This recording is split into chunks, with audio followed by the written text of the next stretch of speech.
Okay, get ready.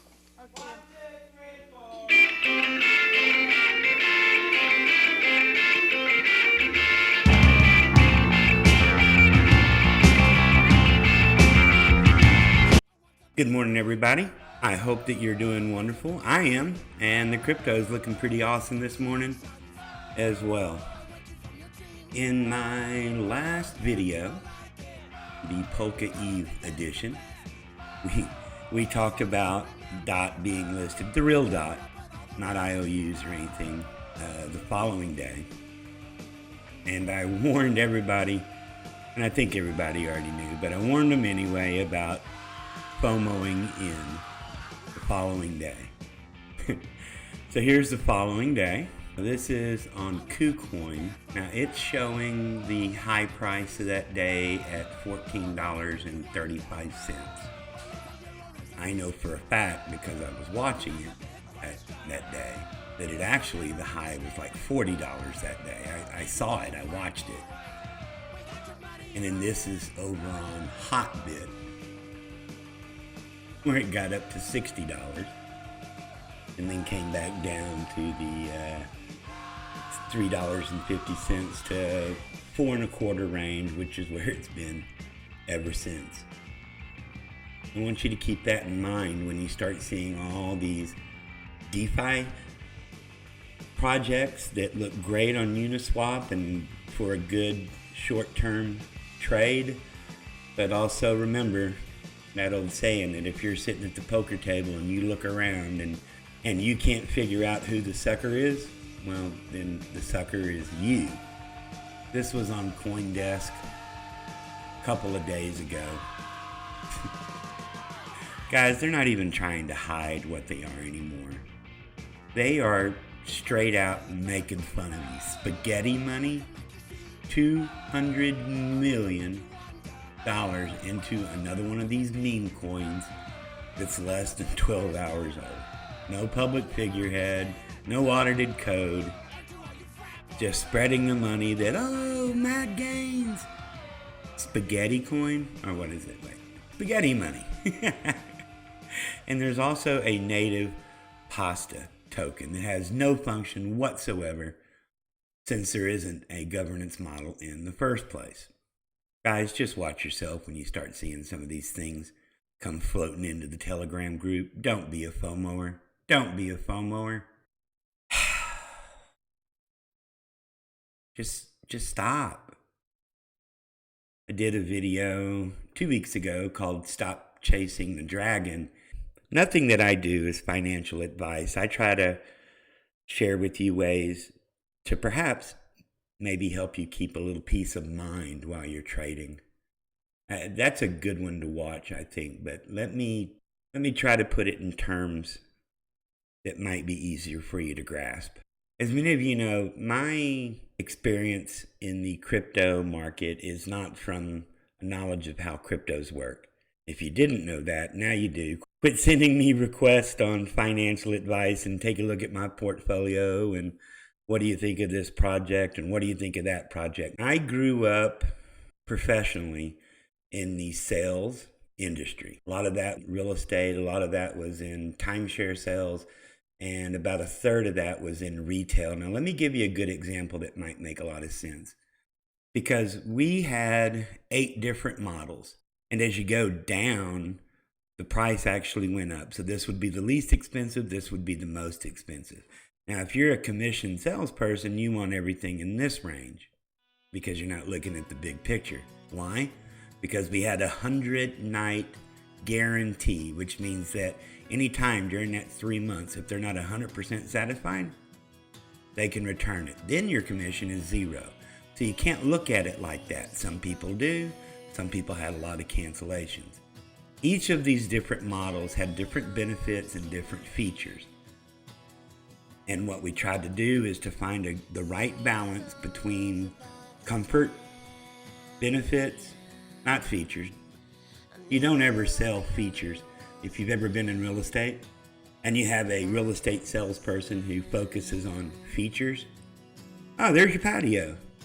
Now, a salesperson that focuses on benefits would say, and here's your patio, Over here is to the west. So can you imagine yourself sitting here at the end of a really busy, exhausting day, having a glass of wine and looking right over here, and the two of you enjoying watching the sunset every evening? Wouldn't that be awesome? That's selling benefits, but that's a different video altogether. But different models had different feels, different price tags, and like I said, we try to find the right balance, the one that feels the best and the one that also feels the best on the wallet. And we always had these reports that showed us what percentage of everything that we sold was in each category. And then you could take a look at the mix for your region, for your district, for the company as a whole, and see how your numbers stack up against everybody else's numbers. Now, different things had different effects on this, so maybe some asterisks need to be employed here. Like, for instance, if the marketing effort was really heavy on this one right here, and then you might see if the promotion financially was to their advantage, you might see a spike here. But on the whole, everything kind of evens out. And one thing that I learned early once I joined that company generally is when you took a look at your mix and compared it to the region or the company's mix, wherever you saw gaps, in its simplest definition, was probably where you're missing sales. For instance, here, if you're at a 7% here, but the rest of the company is at a 35%, and your sales compared to budget or to other stores is lower than what you see over there, you're probably missing money right here, maybe because of promotional asterisks that might be added or whatever. So anyway, that's where I come from mentally. And when a lot of people ask me to take a look at their portfolios, I think that you need to take a look at that as well. Not compared to other people, but compared to everything else that's in your portfolio. So if you're really, really, really heavy in something that's a shitcoin, not Bitcoin or Ethereum or right now Energy Web Token or even SOAR, but if you see a real high number here and it's a total shitcoin, you're probably missing money somewhere else, if that makes sense. Again, that's my opinion. Everybody can have their own opinion. So take a look at how your portfolio is stacked, and if you find yourself really, really heavy in one particular holding, it might behoove you to take a look at maybe taking some profits there if you're way up and spreading it out over here. That will help you with long-term growth of your portfolio. Maybe. Again, this is not financial advice. I'm just trying to show you the way that I look at things. Because again, I come from a different background. I come from crypto. I come from the business world, and that's how I have to chew it up and swallow it. But that's me. All right. So 4 days ago, I did a video on this DSLA liquidity mining. For those of you wondering how to set up your participation in liquidity pool, the first half of this video is a good place for you to start. I show you step by step how to do it. Now, the really good thing about this particular project is that there was some breaking news, and you can see price up. It's already adjusted back down a little bit. And if it comes all the way back down, that's not good. If it continues to trade sideways here, starts going back up again, that's good. Do not FOMO into this, but it is something that you may want to take a look at, because that's the one I was showing you that all over their GitHub is Polkadot. So that may be one that you want to take a look at. But again, make sure that if you decide that it is, make sure that your entry point is right. Because what happens with a lot of these people that bought in on the FOMO, they bought at the top. Like that somebody who bought Polka at $60 and then it went back down. They bought at the top, and then you'll start seeing them post, "Oh, this coin is a scam." No, dumbass, you just bought at the top. Don't FOMO. Don't FOMO. Oh boy, is this great! Tyler did a video a couple of weeks ago. It's the last thing, guys. But Tyler did a video a couple of weeks ago. It was the one that the main focus was Cadena. Really happy with my entry into Cadena. Really excited now that Polkadot is out. Really excited that Coinbase and DOT arrangement is going to be coming out soon. You notice that Coinbase didn't come out with their DOT release the same day that everybody else did. They don't want to share the stage with anybody. They want it all to themselves. But that was the video where he introduced Cadena.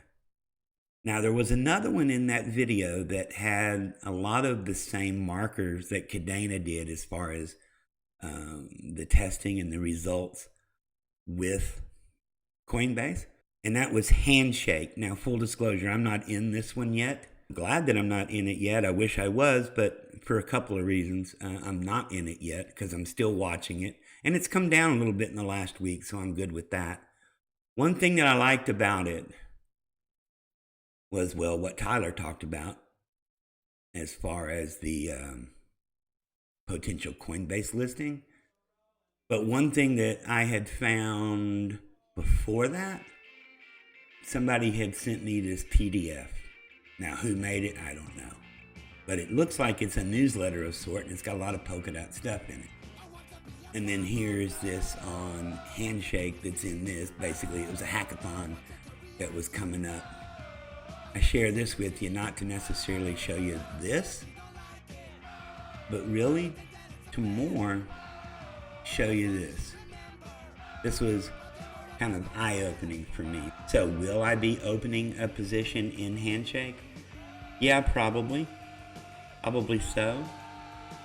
The other reason that I haven't yet is I'm not 100% sure on the wallet. I'm going to try to take a crack at it a little bit later today. If I can get the wallet downloaded, I may start laddering into a position in that. But I share this with you not to recommend a coin or a token. Tyler kind of already mentioned this to you.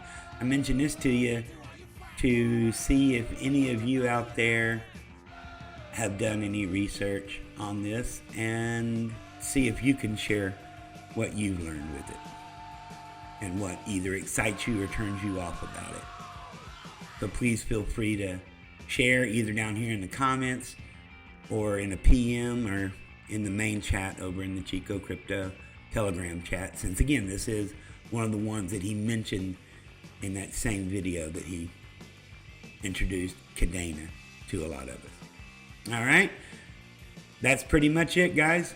I hope y'all have a wonderful day. I will probably not be around on Telegram very much today.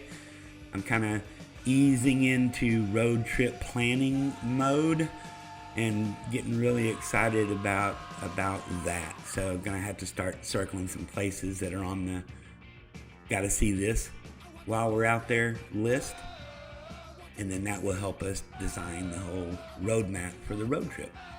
But you guys have a wonderful day, and we'll talk to you later. Vaya con huevos.